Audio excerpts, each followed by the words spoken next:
Hello, good evening all. Assalamu alaikum to all who are following us live on our Facebook page. And as the project manager of the Hargeisa Cultural Center, I would like to welcome all of our panelists. And on this topic of tonight, which is African youth response to COVID-19 or coronavirus. And in the last few weeks, all of our programs, especially the in Hargeisa academic dialogues programs, were dedicated to the crisis of the COVID-19. And this program is specifically to the response of African youth to the COVID-19 pandemic. And we have, unfortunately, one of our panelists who cannot make it due to internet connection. In our brother in Obed Uwingaye, who is from Rwanda, who's supposed to join us from Rwanda, is not with us here this evening. Tonight with us is Helda Afonso, who is from Angola, in Amina Ibrahim from the UK, a British Somalilander, and our moderator, who is Deka Hassan, a Somalilander young lady, who is now in Hargeisa. I welcome you all, and I thank you for actually joining us this evening to discuss this topic, this current topic, from every calamities. There are sometimes there are lessons that can be transformed into opportunities to improve in our way of doing things. And I think the response of the COVID-19 of Africans, in particular youth, it's been tremendous. And actually there is a lesson to be learned there, that African can actually be self-sufficient in eliminate the culture of dependency and looking forward to a brighter future. So without going further into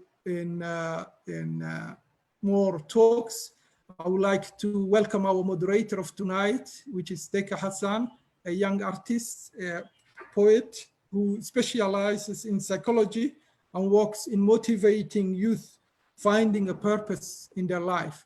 So Deka Hassan, welcome Olalo. Thank you very much for moderating this program for us, for Hargeisa Cultural Center this evening. And I will leave it there and wish you good luck. And thank you very much again. Thank you, Eid, for introducing us. Thank you. And thank you for welcoming us tonight here, choosing me as a moderator. And then I welcome our panelists. If we introduce our panelists, we have Helder, who is an analyst at Tata Consultancy Services in India. He's also an economist and a leading student associative of youth.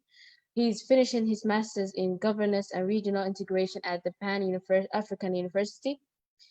Helder, he's a co-founder of the Liquid Startup Lab, and has extensive experience in civic engagement. And he served as the president of the National Students Association of Private Universities of Angola and as a volunteer in African Union Youth Volunteer Corps. Welcome, Helder. Yes, we also have Amina Ibrahim, who is a founder of Somaliland Healthcare, which is a network of healthcare professionals who are passionate about healthcare and patient safety in Somaliland. She's a senior ODB, and Amina has worked in both health sectors in Somaliland and UK. Welcome, Amina. So without further ado, if we start our talk for tonight, we'll have the first question, and then we'll introduce each of the panelists who will answer the question. The first question will be how does this pandemic has been affected the life of African youth, particularly those who are in refugees and conflict areas. We will give it the first answer to Helda. All right, thank you for the opportunity, and it's my pleasure to join you guys, to join you all in this meeting. And I would like to also share my views or my point on the African youth and their response regarding to COVID-19. Actually, COVID-19 has affected all of us from different sectors of the society, and we all are sure that it will be a change of our life because of our lives, because the pandemic has affected academically, socially, has affected all the areas of our lives. So it will be a very huge change, a huge turn to the world. So especially for the refugees. So the refugees will also be impacted with the pandemic because we know that the refugees at this time they survive with let's say international aid. They survive with the cooperation. They survive with so many help from international organizations, and we all know that the world has slowed down completely, and it won't be the same as before. So we are trying now, I think countries and nations and different organizations are trying to find out different approaches to continue or to maintain their activities. So refugees will be impacted in this way because it has slowed down, and the help for the refugee will no longer be the same. So I think those are my points for now regarding to the refugees. Okay, thank you, Helda. We'll give the chance for Amina to answer the same question. Hi guys, thanks for giving me the opportunity. It's lovely joining you guys here this Saturday. So I don't have much experience with refugees and stuff like that. I just think from an outsider's perspective, the thing that I would say it definitely has affected it. However, especially with regards to the everyone's focus became COVID. So we forgot that there are other the world is currently facing a lot of other problems other than COVID. What's so called? We forgot about all the other crises that were happening in different parts of the world, and on top of, like, say, the crises that were happening, like, say, for example, the Yemen crisis. So Yemen is going through a starvation period, but add COVID to the mix as well. So we forgot what coronavirus actually meant for people already in IDPs, conflict areas, and for refugees themselves. And obviously I feel like with the airports as well, closing or stopping, is it wasn't just like aid has slowed down, but we've actually physically blocked help from going to these areas as well. So it definitely has affected, but I think what has also forced a lot of people to do, because you've been cut off, is to realize what you can do on your own, and look at the resources that are around you that you can utilize to protect yourself. So there's been a lot of negativity, but I've also seen a lot of creativity coming through this slowing down and this blockade and all this focus being on COVID, and we've forgotten about everything else. So that's my little 2 cents on that. Thank you, Amina. If I add a little bit from a psychologist of point of view, refugees in general has been people who we criticize, or who are not in our community. If we see here, we have in Arabsiyo the Yemeni people who came from Yemen, and then they escaped from the wars there. And then if we look at them, they were struggling in life.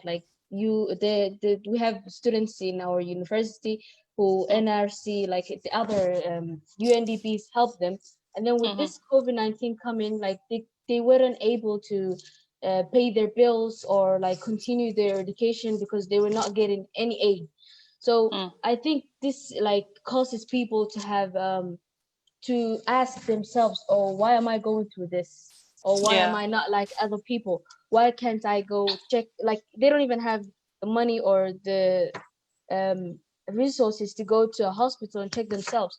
So in my view, I think COVID-19, not just the refugees, but impacted our mental health in a very, very huge 100%. way. Yeah, it has. I totally agree with you on that. I think one of the things that from a healthcare point of view, for sure, if you look at like and I think one of the first things that's happened was that it was the healthcare workers that started killing themselves, especially like when the first person to commit suicide, I think, was a nurse in Italy, where she had a positive corona test come back. And we obviously, our understanding of what the virus was then, like, it's only like 5 months, but I feel like we've understood it a lot more better now. So back then we didn't understand it, and she would eventually go and throw herself off the building. She threw herself off the building. Unfortunately, she died. Rest in peace. And then what we're seeing now, definitely in the UK, and there was just a report last week where the suicide organizations and the suicide helplines are reporting, and I do agree with this, because we're seeing this in the hospitals as well, a 250% rise of suicides and self-harmers, and people have just said enough, because one of the impacts of the coronavirus is that isolation. People were told to self-isolate. And if you have a family with your mom and your dad, it was the first time that all of us were forced to be together. But we also have to acknowledge that not everybody lives with their family, not everybody lives with their mom and their dad, or husband or wife, and they're alone. So what the solitude had done to a lot of people was actually like, it's had a very negative effect, where people were just like cut off from the rest of the world, cut off from their family, cut off from their friends. And as humans, we are social creatures. We do need to be around other people. So being with other people for so long it's definitely messed up our mental health. There's also just that constant negativity. And every day you turn on the news, the death toll has risen, the infection rate has risen, the economy is down. And obviously, and not everybody, the other thing is with mental health as well that we need to remember is that not everybody was able to work. I was very fortunate. I'm in the healthcare industry. We've been working non-stop since this thing has started, but not everybody is like. So a lot of people were either working from home, but there's a lot of sectors like the construction sector, people who work in the markets who don't have the privilege of working from home. And then if you then apply this context to Africa, like in places like Somaliland, where people get up early in the morning to go to the market and sell meat and stuff like that. So how could you tell these people to stay at home? You're not giving them any money to, from the income loss, from the loss of earnings, from their income loss, but you want them to stay at home, not make any money, and they still have to live. So there's a lot of things I feel like when the message came about, I always said, if there is one thing that I could do all over again, with how what the world has handled the pandemic, is instead of saying stay at home, we'll think about, okay, we want people to stay at home. How can we make staying at home an appealing thing? And I would have done this. We would like give people money to stay at home. And we would, even though people are self-isolating at home, I would come up with ideas of like, say, how could they all have been connected together so people don't feel alone as well? Because the thing with coronavirus, for the patients and the people who are self-isolating at home by themselves, it's a very, very lonely disease. It's one of the loneliest diseases I've ever encountered. Yeah, I agree with you, Amina. Helder, do you want to add anything on that point? Well, actually, Amina has said a lot, and Sorry. the other thing, yeah, she has said a lot. COVID has been affecting us a lot, but also I think, let me say, there's a lot of loss. Yeah, we are going to lose a lot when it comes to job, when it comes to school opportunities. I've been seeing that there are some countries, they adopted like the whole 2020 in terms of academic year is completely let me say closed.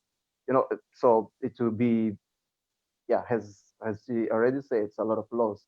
But also I would point it to another direction, saying that it would be an opportunity for people to trying to reinvent themselves. Mm-hmm. So let's say, when we were talking about the fourth revolution, like technology, people were scared that some other people are going to lose jobs, some other people are going to be aside from the traditional or the conventional way of doing things. But we also see that as an opportunity for yourself or for oneself trying to reinvent themselves according to the situation. Let's say, okay, we are now working from home, or we are now bringing social distanciation. We are now taking to a different approaches. But also, it's we should take this situation to see as an opportunity for us to try to do something different and make this as an opportunity for us to, to try to earn from different ways. I know it might be difficult, it might be hard, especially for African countries. Let's say in my country, we have 60% of the population are still in the informal market, and we don't have that much people in the formal market. So it will be quite difficult, but it's also an opportunity for us to try to reinvent ourselves. And yeah, that's my point for now.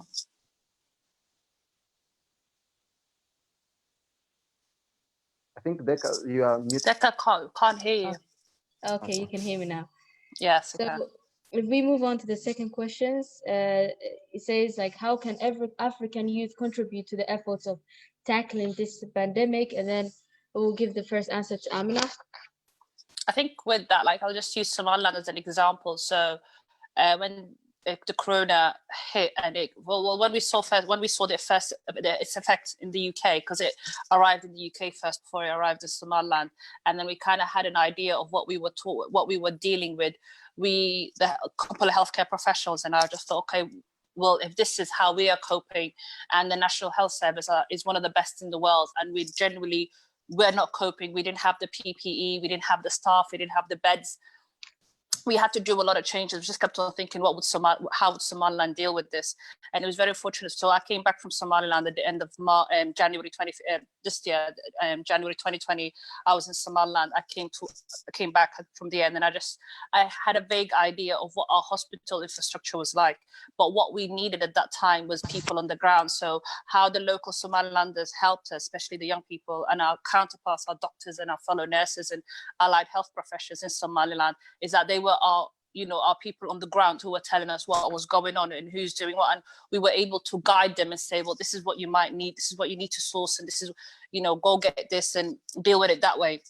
We've recently just literally sent off our second shipment of the supplies that the hospitals needed. With the first shipment has arrived, so we've sent a second shipment too. So I think how the African youth can deal with this 2 points is the African youth in Africa, and there's the African youth in the diaspora. And I think in a time like this, it's important for both entities to come together, because I'm in the UK, I'm in London. I don't know what's currently happening in Hargeisa, whereas you, Dheka, you would know. So you could say, this is what so you can give me an up-to-date, accurate account of everything that's happening in thingy. And also as well, I'm not sure if you like, when I deal with people in Somaliland, generally there's a lot of drama all the time. So it was really good. What we needed was just someone who was just very objective, and he just gives you like what you want to hear, but what you need to hear as well. And there was just no drama or anything about it. Because, Somali people are very dramatic. It's like, oh, what's happening? Like, oh, the people are dying, everything is screwed, the building's burning, anything. Dear God, what is it that dramatic? So I feel like when it comes to the efforts of the African youth, it was very important for both entities to definitely connect the diaspora and the locals and come together and work, because this is the only way that we would beat coronavirus everywhere in the world, and that's if we just genuinely come together. It's a virus that's defeated by people coming together and fighting it together, because if you're not doing that, it will definitely kill you. So this is the thing with coronavirus, you definitely have to band together, and I'm glad that we banded to get to the efforts that we have today. Thank you, Amina. Helder, what's your point of view on this question? Yes, actually, Amina has brought a very good point. I'm actually in India right now, and I would have said I'm also part of diaspora, but I've just moved recently, like for no more than 5 months. And but one thing that we should look at is the cooperation and also the network. The way different countries have been handling the issue of COVID will also give us like different points for us to take. And also we should see how Somalia has been dealing with the COVID right now, and how Nigerian people have been dealing with COVID. And also, we could have shared those strategies that governments have been taken, so that it should be like let's say, it should be, well, I would have brought it like that, network in terms of seeing what the other have been doing or are doing in terms of fighting COVID. it would have helped each of the countries. Let's say, for instance, Angola, the capital of Angola is Luanda, is one of the most populated cities in Africa. And also Cairo is, let's say, the largest city in Africa. And what people in Cairo have been doing to try to tackle COVID or the pandemic, we could have looked at them and also trying to imitate. It's like kind of sharing the success history of different countries. But I've seen also an approach for us to follow, because this pandemic is actually something new, and we all don't know at all how to deal or to handle it.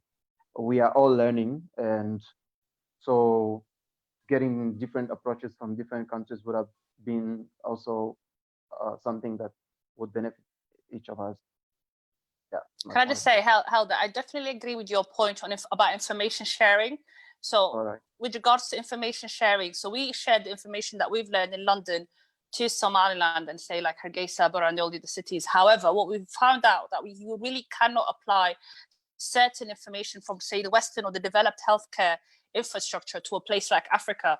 One of the places that I was really impressed with, that I was like, okay, you know what, we can learn something from here, and they've done something simple and yet very effective, and it worked for them. So you're in India, I'm not sure you've heard about how Kerala city has handled the So with what the government of India did was they were very pragmatic and very smart in their approach. With Africans, you really cannot tell them much, and Dheka will probably testify. It was probably very hard for Somalilanders to stay at home because, as I said, they need to go out there and earn a living. So what the government of India is said to the people, India, especially to the people of Kerala, and what the governor of Kerala did was that instead of telling them to stay at home, he's given them two tasks: wash your hands and stay socially distanced. And he said, try and stay at home as much as you can. So try and basically limit your journeys to only essential stuff, either when you're going to work or you need something from the outside world, and just stay away from each other when you're out there. And that's how Kerala was just very successful in its, in reducing the infection rate, also maintaining it and controlling it, and still have some sort of economic control as well. So I do agree with you with regards to information sharing, but as I often say, a lot of the stuff, the motto that we had in the UK, which was stay at home, save lives, I don't think it would have been applicable to especially Somaliland, but also to a lot of African countries, because our family dynamic is different. So if you talk about the effects of COVID on care homes, then we need to think about in Africa, how many countries have a care home for the elderly? Because it's not really an African thing. Our elderly live with us, our grandmothers, we don't throw them, they are with us. So I do agree with your point on information sharing, but the information that's shared from a developed infrastructure has to be applicable to Africa and has to be modified for Africa, because sometimes it won't match because of the way of how the African, infrastructure is. Yeah, that's true. Does that make sense? Yeah, it does, because she's actually telling some points that were happening here in Somaliland. Like me, I never stopped working from the very day that the pandemic started till the end. Like we never had a free day. Nobody was wearing masks. Nobody was washing hands. Nobody was using antibacterial. Nobody was using anything, because it kind of like we have different cultures. Like people, even like the Somalis who live in the West and the Somalis who live here, both of them have different cultures. Like they act in a different way. So most of the things that the people here were using was like, oh, COVID-19 doesn't affect Muslim people. Yeah. So yeah, this was one of the things. So but I would like also to bring something in a very just a quick one, let me share something that I went through. Before I traveled to India, I was based in Cameroon, and I had to move from Cameroon to Angola before coming to India, but I passed through Ethiopia. So leaving Cameroon, beginning of March, there was screening people from the airport. Beginning of March. Arriving in Angola, the same thing. Then I went to Namibia. Namibia is just a country close to Angola, and they were doing the same screening. So, my experience is like a little bit crazy. And then I moved, and within 2 weeks, I moved to like 4 or 5 countries. And then I moved from Angola to Namibia. Then I went to Qatar. They were not screening. Yeah. Because I took Qatar Airline. From Qatar to India, the same thing in Chennai. They were not screening. I saw that African has taken, like by that time, has taken, I don't know, maybe we were scared with the pandemic because we have been dealing with Ebola, malaria, and so on. But I could see that our governments and our healthcare system at that time was like taken into consideration COVID. But that thing I could have not seen in the countries outside Africa, like in the Western countries that I came just now. Yeah. Hell, in the UK, we only started screening at the airport in June, so a month ago. Wow. So that's what I'm saying. The thing is, we often forget, like when people, I was worried for Africa, but I wasn't worried for Africa because they were going to mess up. I was worried because I said, we don't have the resources. We don't have a lot of nurses and doctors to begin with. We don't have a lot of hospitals. We already have so little. So my thing was protect the little that you have. And probably that's what the governments were thinking as well. Whatever little you have is still something. It's small, it's little, it's tiny, but protect it, because my thing was we will protect what we have, and we will go with that. And I think that sometimes it's a fantastic strategy because it really has worked for us. And then obviously the Western world kept on saying, oh, this virus will kill Africa. And Bill Gates was saying, oh, I'm really worried for Africa. Technically, mate, he should have been worried for his country, because I think 6,000 people died yesterday alone, and they're not doing so good. But thank God, like Africa we're still keeping this, quite chill. And I think what people forget is, West Africa has recently come out of this, the Ebola pandemic. South Africa has been dealing with, AIDS and malaria, and East Africa has been dealing with like a lot of malarial infections and Kuxidhow and chikungunya. I think that's how you say in English, and all these. So we were already in in this war mode with all these other diseases anyway. So one more is like, okay, it could banish us, but it wouldn't have killed us, because I think the mentality our hospitals and healthcare infrastructure and our doctors and nurses mostly, they were ready to fight. They were absolutely ready to fight. And this is why I felt like it was important to give them stuff like the personal, protective wear to protect themselves. Because I said, if we protect them, then we've got a fighting chance.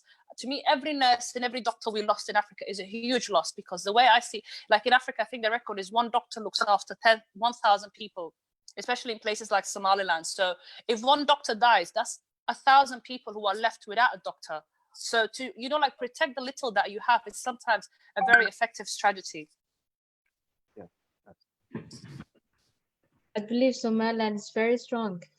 Yeah, exactly. The resilience, the African resilience, people underestimate that. People underestimate this. So yeah, no, I never forget. I mean, I don't think it'll be written off, inshallah. So yeah, may God protect them. The first country who managed with COVID is Mauritius. Mauritius has, it was a surprise for the world. Mauritius, the cases were like 0 cases in Mauritius, and then it moved to Eritrea as well. And they both have very strong diaspora community as well. I was very impressed with the way the Eritreans banded together and raised the money that they had to raise really quickly, just so they can buy the healthcare structures, the equipment and the instruments that they needed to tackle this. So it's good. I think it's quite good, guys. I think we've done quite well, actually. Yeah, I think coronavirus wasn't as bad as it was in the West, in Hargeisa, or like in Somaliland, or in Africa in general, because the environment was different, and then the people are kind of different. Like, I believe that we have a strong white blood test than the people who live in the West. Yeah, it's little things as well, Dhex. It's like, so you're saying like people were not really washing their hands.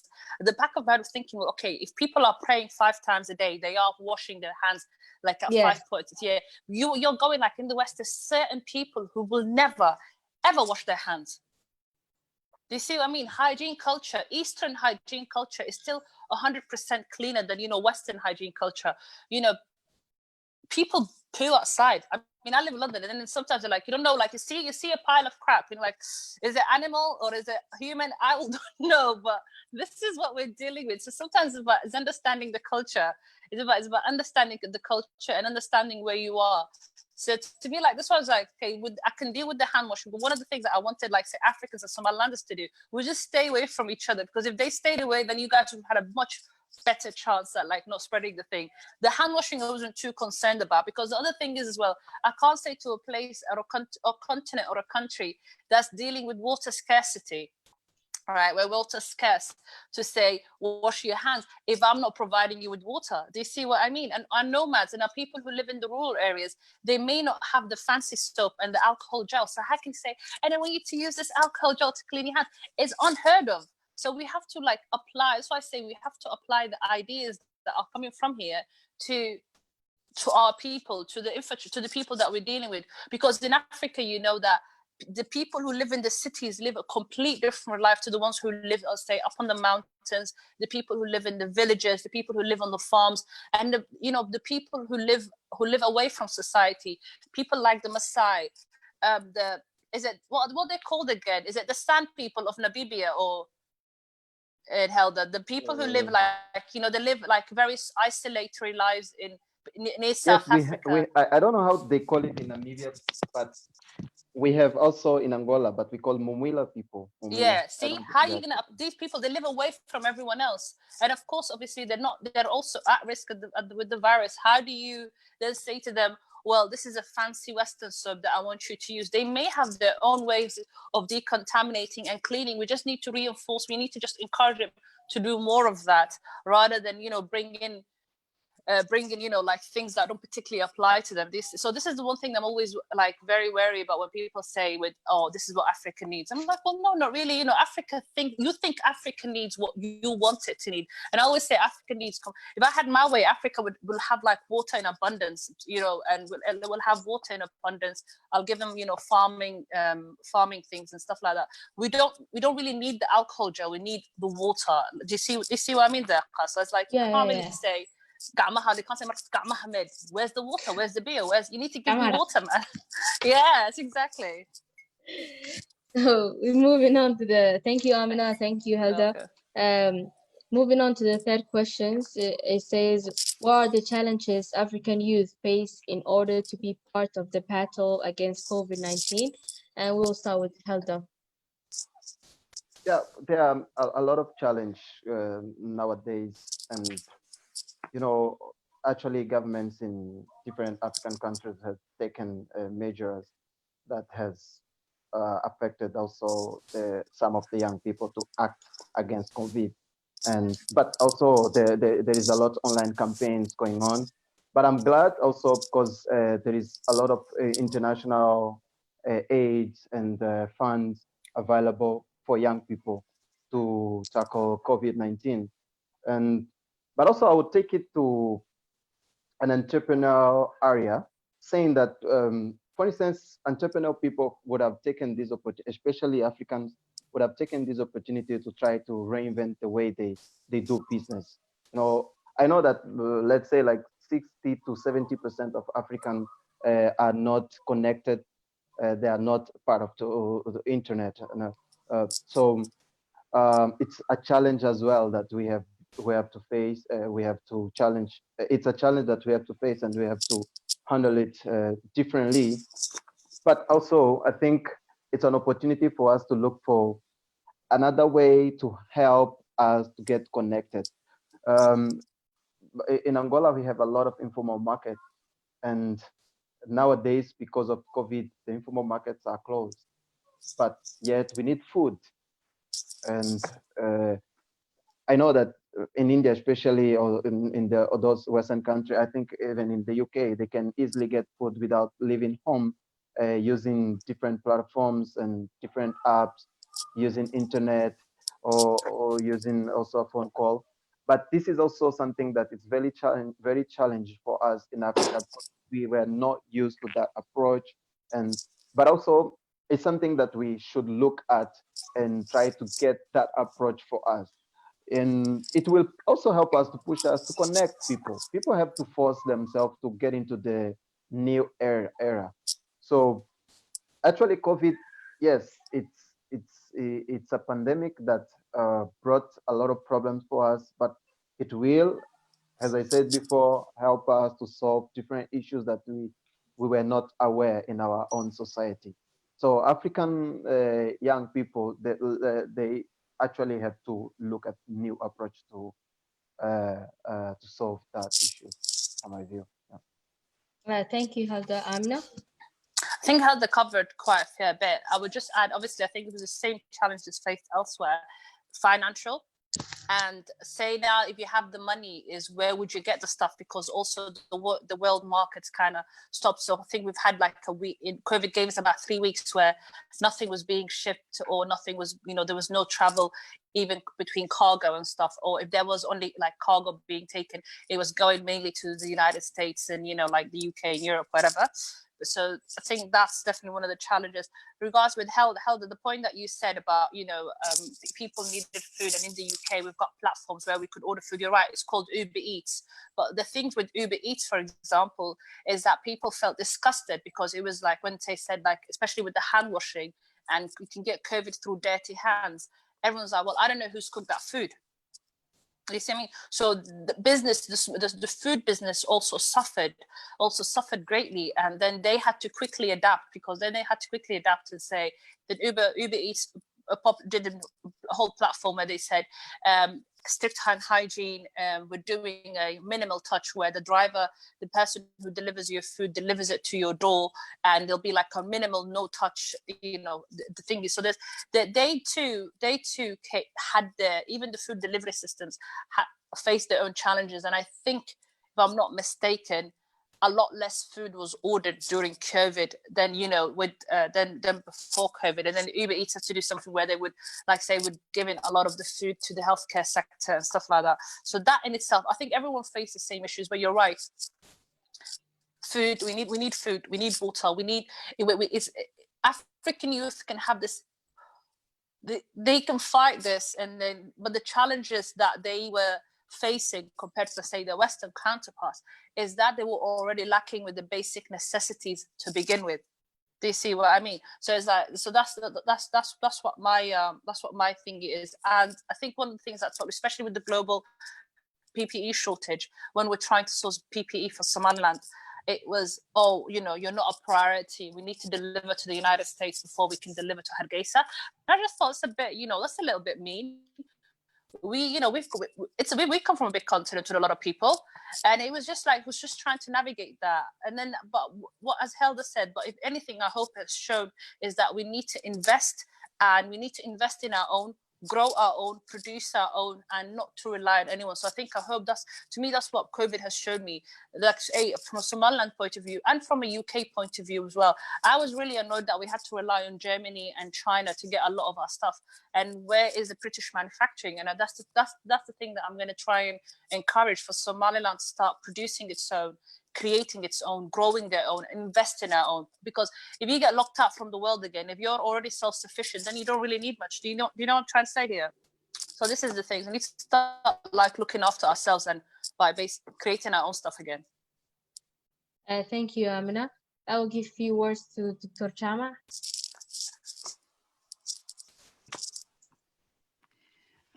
Thank you so much, Dhexa.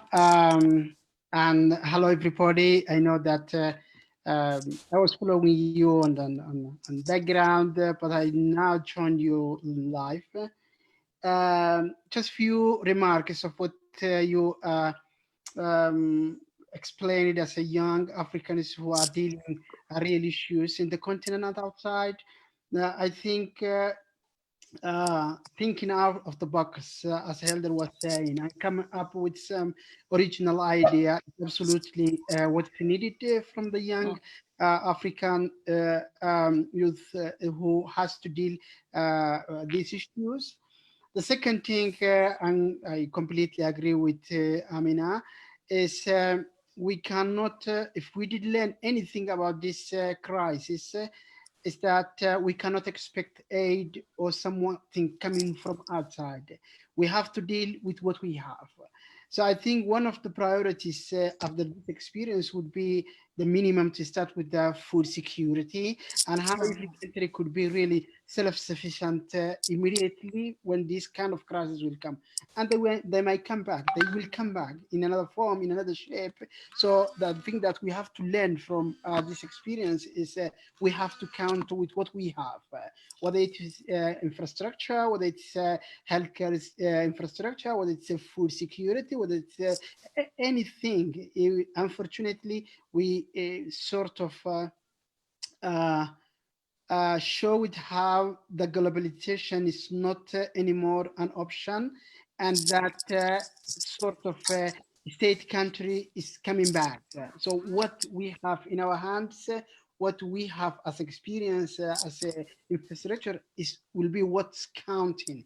And the second thing, another point that I took from your conversation is that, in other words, we have to localize solutions. We cannot do a cut and paste from the West and see, because all the solutions that might work in the global North will not work for the global South. So we have to, even if we are taking from the experience and what happened to the other part of the globe, we have to localize. We have to put on our shoes and see how we can stay at home. Doesn't work. It's not working in Somaliland. It's not working in many other places, because of the life of the human being depends on the informal economy. So in the morning they want to leave home and get what I have to eat. So you cannot say stay at home and die for hunger there. People will say the reaction will be no. So that's what I take from your wonderful conversation. I'm really sorry that Orbit from Rwanda couldn't join us. I was informed that he had a technical problem into the connection. We'll be having next Saturday similar conversation among the young Africans on the Mandela Day. So I hope we will have a chance to see him and so many other young Africans who can say their solution and offer. At the end of the day, it's your chance, it's your responsibility to offer any solution that works for this continent and for this society. And I see that you are doing a great. So I one more time thank you so much for the contribution. Thank you, Deqa, for the wonderful moderating that you are doing. All of you, I will be around and I will be following your question and answer session. Thank you so much. Thank you, Dr. Jama. Thanks.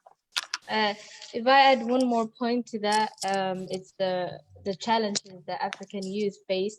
The challenges that I, as a psychologist, face in Somaliland is that this COVID-19 has increased it or accelerated anxiety within people, because people are worrying of the unknown, because they don't know what this disease can do to them. So it's unknown, and then we have this fear of unknown within us. So this has increased.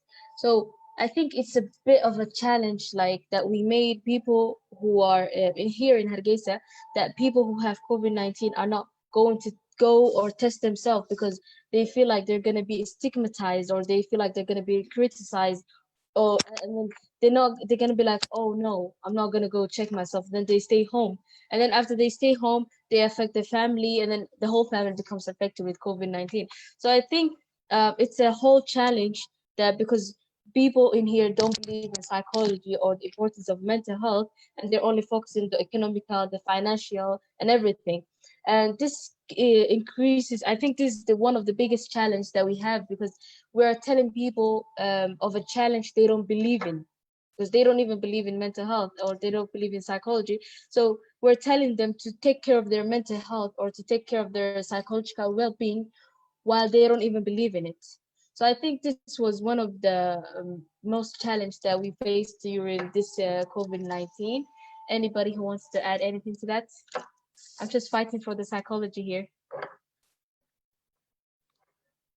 I think regarding to the psychological part, there are some other issues regarding to existential crisis, depression, and also, those are, the point that we should have been, and I think governments and through Minister of Health of their countries could have also looked at it because there are some people going through all those things, you know, and some others are more exposed. You know, this different way of living, like just staying at home. Some people can get bored. It can bring like existential crisis. It can bring depression. It can bring. I'm sure that it's a lot of mental issues that we will be going through, but it's something that we should look at as well. Yeah, Amina. Hi, Deka. Sorry. So what I wanted to add to that, you're not alone, and it was definitely not like, it wasn't like an isolated feeling in just Somaliland alone. So if you take, for example, Sweden as a country, because what's interesting about Sweden is that Sweden did something that no one else in the world was doing. Sweden said, you know what, we're not going to do any social distancing. We're not going to tell people to stay at home. We're not even going to close anything. It was business as usual in Sweden. And as a result, like, so the first people to die was the Somali population, especially in Norway, where like, I think they had something like 15 deaths and 8 of them was Somali. And then it was the Norwegian authorities who were like, hold on, why is there more of these people dying in Sweden, in Norway? What's happening in the Scandinavian countries?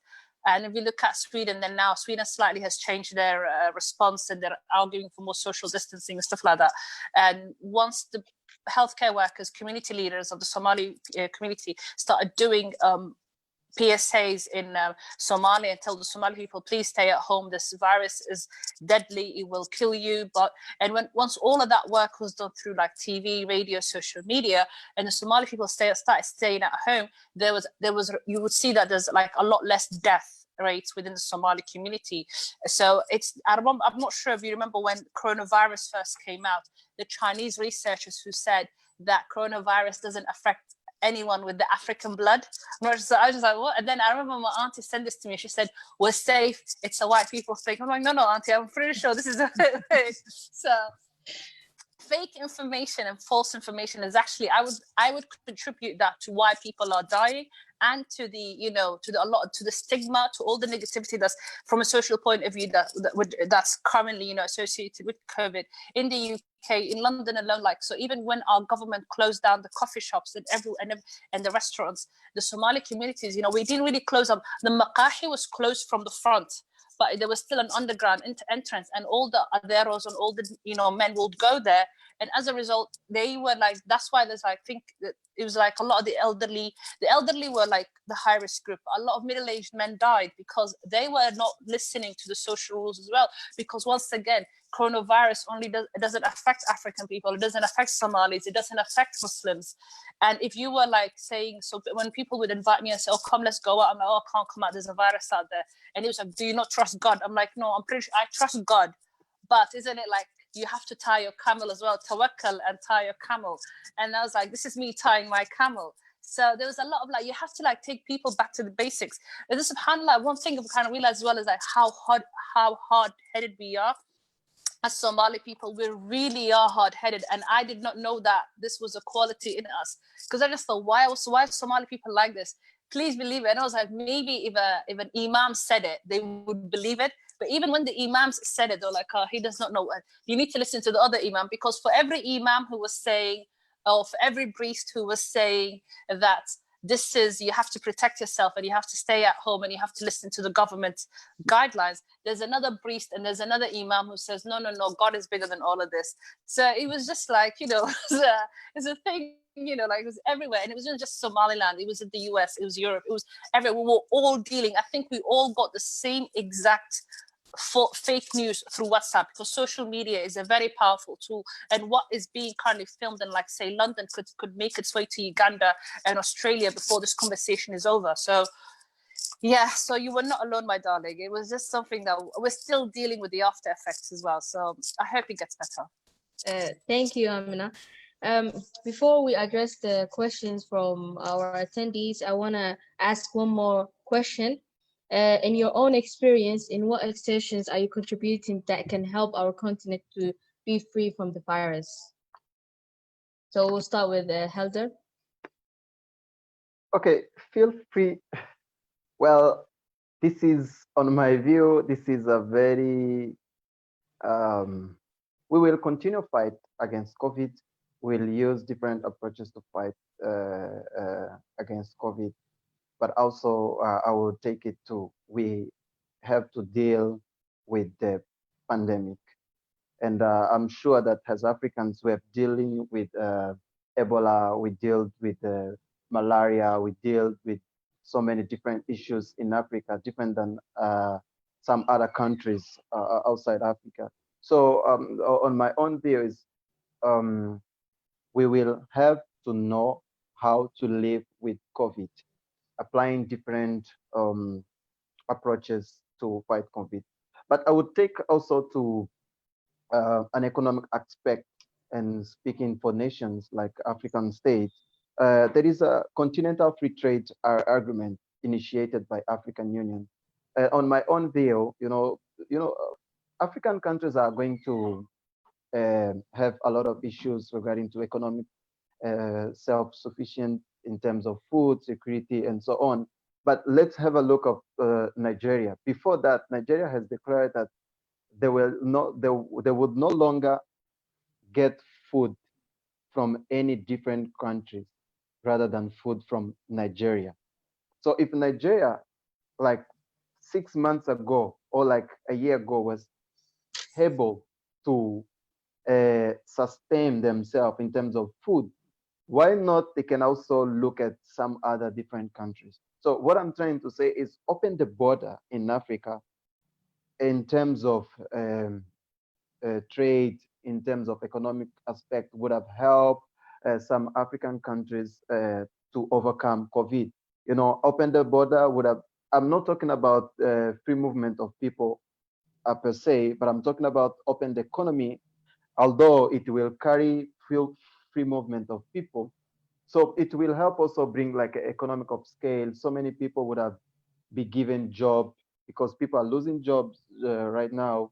So open the border would have been like a good approach that African countries would have taken to fight against COVID in terms of economic laws, in terms of financial losses, and also although it has also consequences, but I'm sure that we are now learning how to deal with COVID, and we will continue to learn how to deal with COVID as we deal with Ebola and so many different diseases in Africa.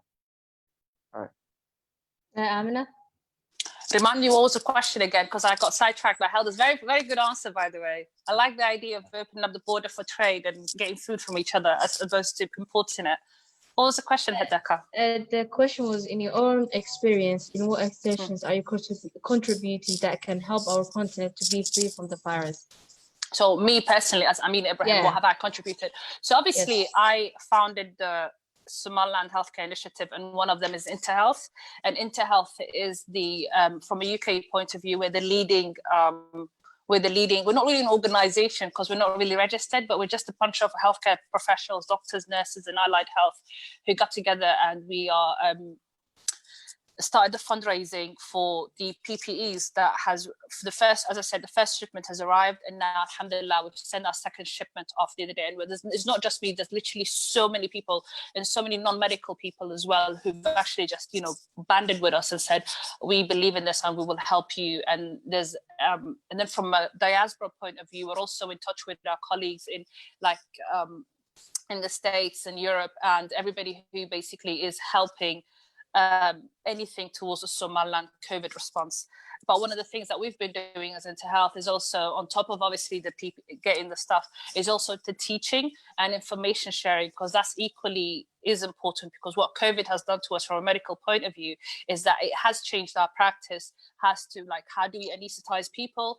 How do we, surgery during COVID has changed, and just regular, regular patient care as well has changed slightly. So it's all the information that we're currently learning from London or from around the world, and we share them every 2 weeks through a webinar with our colleagues in Somaliland, and we take their questions and their suggestions or any concerns that they have, and we try and attempt to find solutions to it as well. So I think information sharing is equally as important as giving them, the equipment that they need.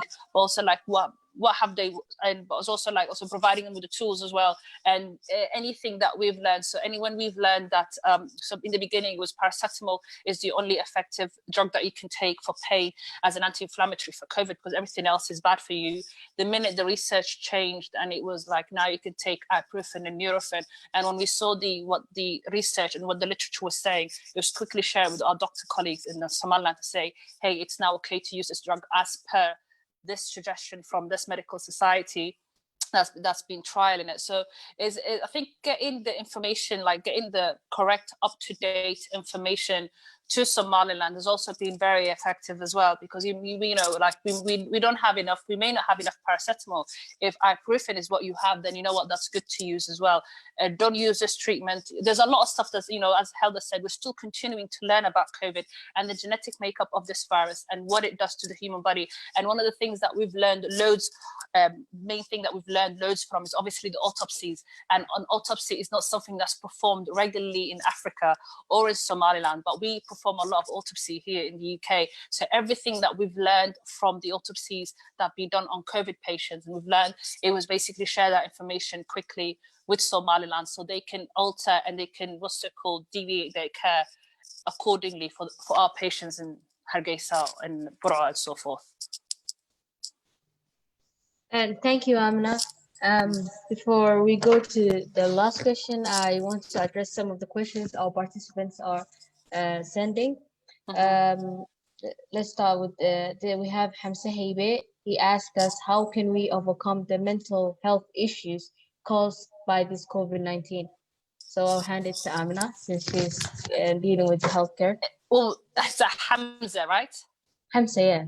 Hamza, listen, you're not alone. Wallahi, you're not alone. So I find one of the things that helped in the beginning, because I moved to ICU and I moved to ICU and I was taken away from my flatmates and I was put into a hotel so I don't infect them. So it was really, really lonesome. So one of the things, I mean, you know, like, you know, daily prayers, mediations, get a coloring book, find an activity that you like doing. Netflix, honestly, read a book, just try and take your mind off this constantly and just look for one positive thing every single day and focus on that. No, I think I can like safely say there's no one in this world that's not affected by COVID mentally, because it has been just, it's been like an onslaught. There's been nothing but negativity ever since it started. We haven't really heard anything positive about COVID, have we? No. It's just been a constant barrage of negative news and negative, you know, outcomes. But just try to remember what life was like pre-COVID. You know, if you're lucky enough to go to places like Berbera, go see the sea, go climb a mountain, you know, that nature is healing, mediate, you know, Quran, daily adhkar, find, just, you know, get a hobby and just try and take your mind off it. But it's don't feel like it's not a normal thing. It's perfectly normal. And even right now, as I'm speaking to you, I definitely have to remind myself that there's something positive every single day. And I try and focus on the positive as much as possible. So read a book, get a coloring book, start coloring, start painting. If you're in Hargeisa, go to the Hargeisa Cultural Center. If there's a color painting sessions or whatever, paint something, inshallah, and you'll be okay. So that's my only advice to you, but it's perfectly normal. Don't feel like it's not a normal feeling. You're not alone. And that's one of the things, that you're not alone. All of us feel that way. So just try and hold on to a little bit of positivity. Walal. Thank you, Amina. You want to add on something, Helder? Yes, it's just think positively, and so many things will be happening as well. And it's not an end to the world. Exactly. And the world has been through so many different things. So it's one of the things that the world also is going through nowadays, but it's not an end. So it's possible to overcome it. So as I said in the beginning, you have to reinvent yourself according to this situation. Yeah, that's one of the things that people has to think in terms of mental health. And in terms of healthcare system in our countries, Amina has said it has changed. So many things has been also over there. People are taking more precautions. People are talking to doctors. Although we need to continue incentivize people to do that. We also need to incentivize people to not doing self-medication at all, because some people have been saying if you have COVID, take a leak, take whatever. So it's good to listen to what doctors has been saying or have been saying and follow the instructions. Yeah, that's it. Thank you, Helda. We have a question from Abdurrahman Abdullahi for Helda. Exactly. So the question says, what can be done to increase awareness of COVID-19 in areas with no access to internet in Africa? Yeah, you know, people are doing physical campaigns. You know, people are going on let's say physical campaigns. But you know, when you go for physical campaigns, you should wear a mask.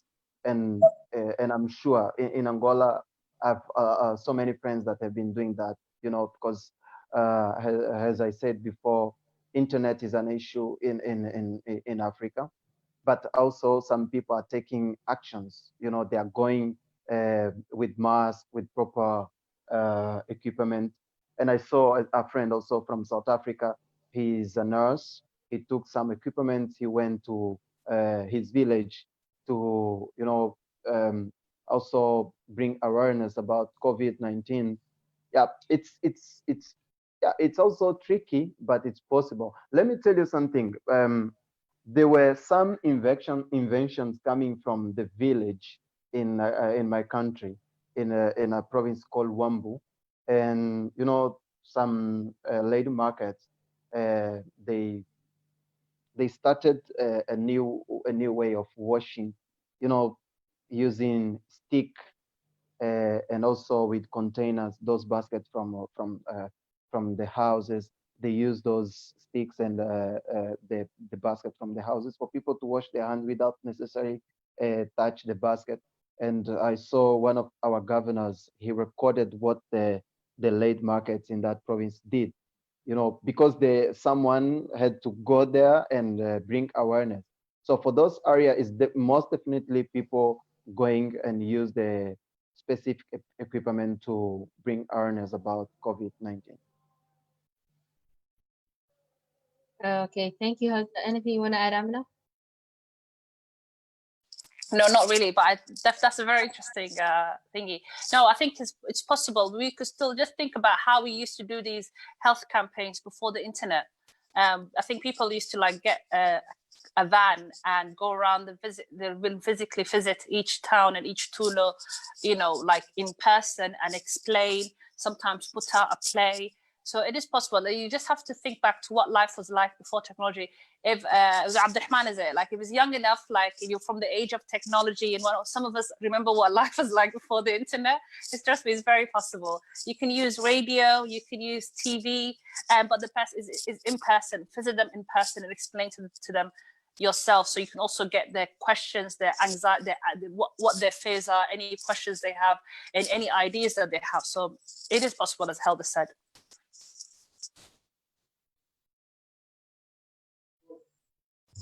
Okay, we have another question that says, okay, the overwhelming issue with COVID-19 in Somaliland, there's a large section of the population who doesn't even believe that disease even exists. So how do you convince somebody or someone to protect themselves from a disease they don't believe that it exists? So Amina? Yeah, I mean, I can say so. No, Helda, you go first, because it's you just go first. I mean, I've got like, yeah, to me, I don't. Yeah. It's not a Somaliland thing. There's so many people really in London who don't believe in this. They think that it's the government trying to control them, and the healthcare workers are puppets doing the government's work. So we just keep pushing the message. That's my thing. Just keep pushing the message as much as you can, even if you get tired, because it is ultimately saving lives. So that's my thing. Helda, you can add to it if you want, because I feel like you've got a really good answer for this. Yeah, no. Actually, it's what you said. You know, beliefs are there, and you know, some people go to churches and different churches, and they are free to that. But you know, when they start going to different churches, they also believe on what they you know, yes, they are taught to believe. So, but that's okay. But you know, especially for the village people, you know, they don't know all those things. One of the strategies I think government should take is to use the leaders, you know, the elders exactly, in the village. They get to listen to the elders, or they get to listen to the head of the house, or yeah, it's actually through them that we can reach them. I think, Otherwise, you know, I know what you mean, but the thing is, like, I was watching an evangelical church leader from the United States, and he had his church was massive. There's about 500 people in that came for prayer, and I'm not lying to you. All he did was, COVID-19, I'm gonna blow you away, and he poof blows him away, and that's it. People believe that COVID is gone. This is the level of, you know, this is the level of madness that we are dealing with.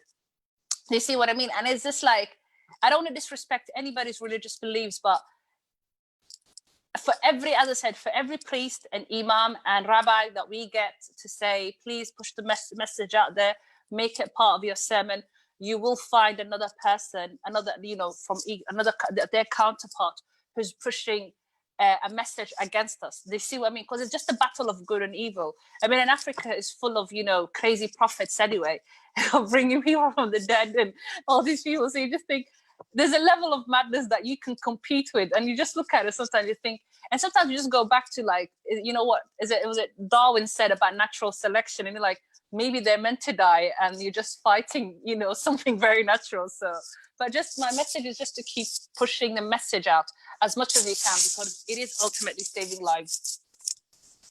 So let's thank you. Let's add 2 more questions. This question says, what can be done to help smooth collaboration between African diaspora and Africans living in the continent? We have this question from Facebook, Guled Yassin. Helder, you can take that. I feel like you're expert on this. Yes. you know, there's something I wanted to say regarding to diaspora, African people in diaspora. So most of my time I've lived in Africa, and I've been exposed to different African countries. You know, it's like my first time I'm living longer in outside Africa, but I've lived in South Africa, I've lived in Kenya, I've lived in Cameroon, and I've gone through some other African countries. And, you know, there is that kind of way of thinking that some people in the diaspora, especially in the West, would have been having better ideas than some African countries in Africa. Yeah, we actually find that kind of way of thinking. But what I would have said is, you know, there are different experiences, and there are different exposure, you know, like people get exposed to different environments. And, you know, when you get to know that different environment and experience come from different people, it will be like a way for us to grow. Because if someone has lived in the US, actually the environment in the US is regarding to some African countries is pretty much better and different. So the opinions that people from the diaspora would have been, someone coming from the US would have been, you know, quite different, and it needs to adjust to the reality in the country. So, but one thing I would have said is we need to join to bring synergies. We need to bring what I said before, experiences from different African countries, different African young people, and try to apply in our reality. But one thing I would have said is, like, we also have some African young people in Africa that have been coming up with different approaches that can apply in Africa per se. So it's like a sort of trying to understand different experience, but also bring synergy with African people in the diaspora and African people in Africa. Just bring connection and network. It will help to improve our well-being in Africa. Thank you, Helder. Amina? I totally agree with that, Helder. And I think what you were trying to say, I'm going to say it in a bit more harsher way. There's a lot of people, unfortunately, in the diaspora think, especially when it comes to African diaspora, they think that we are the saviors. I always say, my name is not Jesus. This is not the second coming, and I'm not here to save you, okay? I believe in partnerships. So one of the things that we do with the Somaliland Healthcare Initiative, it's a partnership between us and them, where the first thing that we did on our very first trip is that we tried to understand what the healthcare or the infrastructure and what the Somaliland way of life is like. Because obviously that's not something that I'm privy to. I understand what life in London is like, but I have no idea what life in, you know, Sheikh or Berbera would be. So it was a lot of us like learning first and then adapt what we've learned to what we know and then meet in the middle. But if you try and bring, like as Dr. Jama said, compare paste like everything that's happening here to there, of course it's not going to work. And also understand, like the thing is, one of the things I always say to the diaspora is like, understand that there are people like your counterparts who have been living through these problems and thinking of innovative ways to overcome and get through these problems and fix the problem themselves. So I feel like we should support them. So I think that the diaspora role should be more of a support, partnership, and say definitely connect. But we shouldn't go to Africa. I just hate that mentality where, you know, we're here to fix them because we're from the West, we know best. No, I don't think that it's true. And it's a horrible way of thinking. And they embarrass me. So if you see any of them like that from the UK, please do not associate them with me. Love you. Thank you, Amina. Let's take one last question. This is a very important question. It says that the countries lifted restrictions because of the economy, not the health. So how can we explain people to follow the WHO guideline, the WHO guidelines, since like the restrictions have been lifted? Yeah, the restrictions, in all fairness, the restrictions are lifted every single place in the world, not just Somaliland. And that's purely because economically we're not doing good. You're absolutely right. I believe that money shouldn't come before people. We should put people first, but also the world is going through a period where we're now, all of us are all broke. Different people are broke on a different level. So obviously Somaliland is not on the same level, or the UK is not on the same level of broke as the UK. However, you know, we're all going through money problems, and this is why they lifted the restrictions in the UK, EU, and also Somaliland and many African countries and in the Middle East as well. So globally, Somaliland is not alone. We the humans, we the people still have to be responsible. We have to wear a face mask, stay the hell away from each other, and limit your journeys to essential journeys, okay? Just don't go out there. Just because everything is open, we can still follow the guidelines. We can still be responsible and also like help the economy at the same time. I'm in two minds about that. I mean, at the same time, I don't want any more people to die. But then at the same time, it's like when you hear that your country is in debt, and like I think the UK, COVID has costed the UK 190 billion pounds. And I was like, that's a lot of money. And I've already been told that we're getting taxed more next year to make up for this. So the longer that we would have stayed without restrictions, the more that they would tax me. So either way, it would come and bite me back, you know, in the backside at some point. So I'm with you, but lead by example. My job will be to carry on covering my face, to socially distance, to wash my hands, and not to do anything that, you know, that the government is advising us. So please just listen to the restrictions have been lifted, but the rules are still the same. Thank you, Amina. Let's before we wrap up, let's answer the last question. What is the way forward to overcome these challenges? So let's start with Helda. Helda, you go. Yeah, there is no any formula for us to overcome at all. But as I said before, we need to learn from each other, you know, and we will be learning by doing.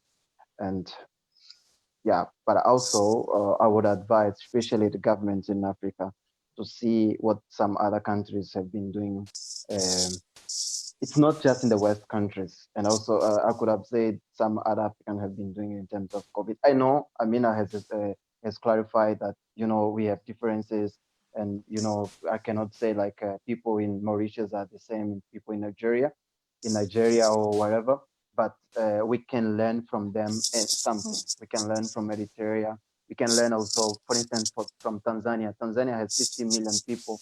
South Africa has 50 million people. In South Africa, there is lockdown, but in Tanzania, there's no lockdown. But the number of deaths in South Africa is much more than in Tanzania. So we need to try to understand what Tanzania has been doing in terms of fighting COVID. So the way forward would have also be, we have to deal with COVID. We have to apply social distanciation. We have to wear masks. We have to find a way to work from home, but also we have to find a way to overcome the issue of food security, the mental health issues. So it's a new way. It's a challenge that COVID has brought to us. So it will be a new way of living. So the way forward is we try to adapt ourselves, to reinvent ourselves, and to get ourselves ready to fight COVID and to live with COVID. Thank you. Thank you, Helder. Amina? I think, as Helder said, is that come together, learn from each other. And I think what we should do as well, hopefully, inshallah, in the future, worldwide, we should all be learning from this pandemic in our school books. I wish I learned about the Spanish flu. I wish I learned about all the other pandemics that happened during the, the Islamic era. And I think there was a polio outbreak as well, and how, the systems and the countries responded to that, because especially something like the Spanish flu, it reached Africa as well, and it reached Africa, reached Europe and America. So how did we deal with that pandemic? So I just wish that we learn about this. So if it's fresh in our heads all the time, or at least you've learned about it, you studied about it, the next time there is another pandemic, we can take the lessons from the previous pandemic, apply to it, and modify it to the current pandemic that we are facing. So I think that's one thing that I wish I learned about more at school, the previous pandemics. Thank you, Amina. I will hand it over to Eve.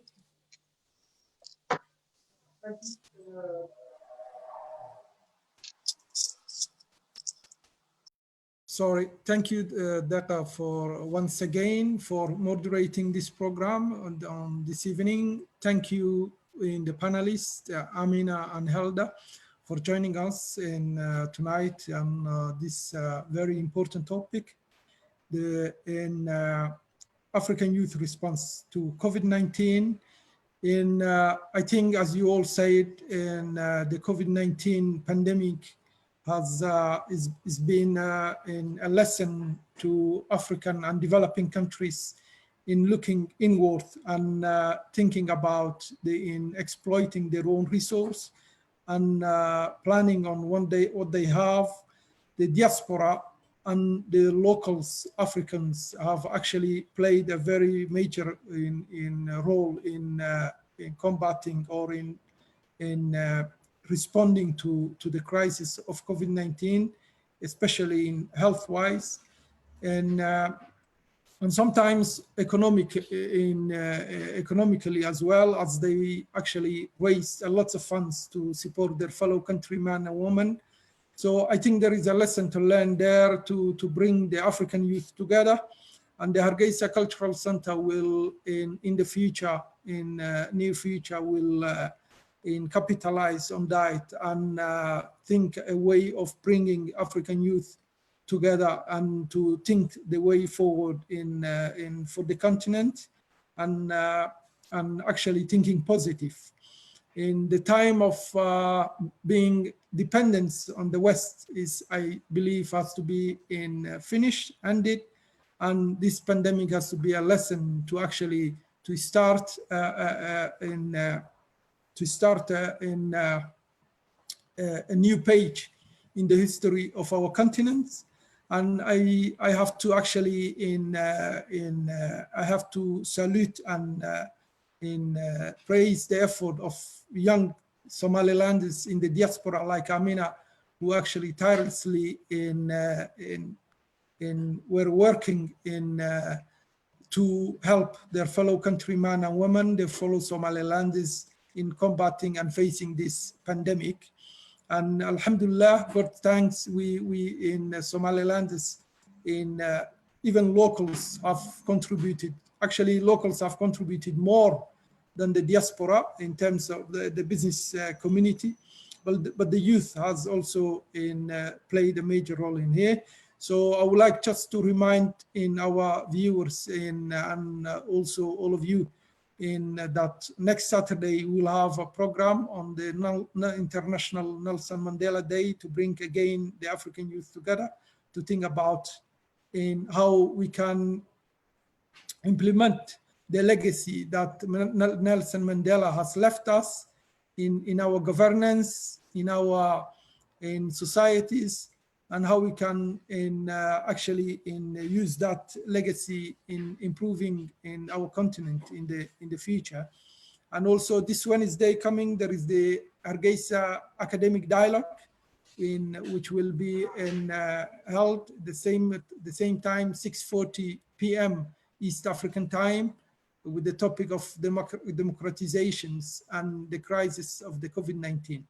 So once again, thank you very much for your presence here, Amina, Helda, and Deka for moderating. And I will, Dr. Jama, the Executive Director of the Hargeisa Cultural Center, is with us. If you want to say a few words, maybe, Dr. Jama.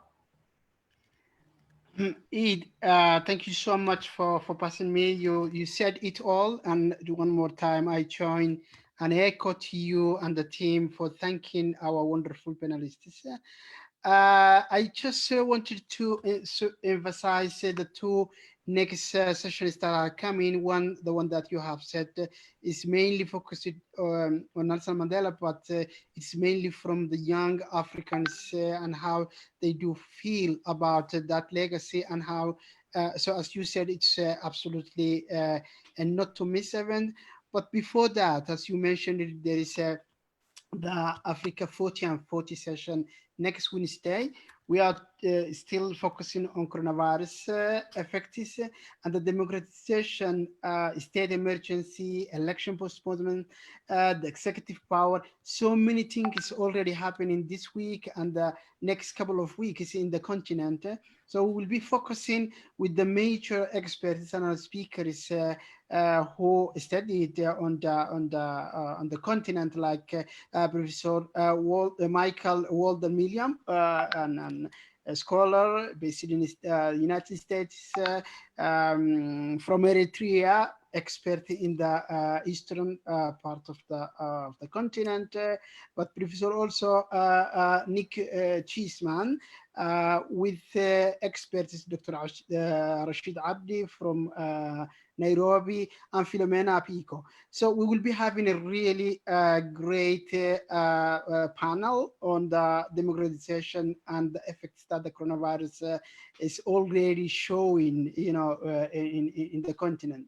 So not to miss, and see you on Wednesday, and then next Saturday for the Mandela Day. Thank you so much, Eid. Back to you. Thank you once again, and good evening to you all. Thank you. Thank you. Bye-bye.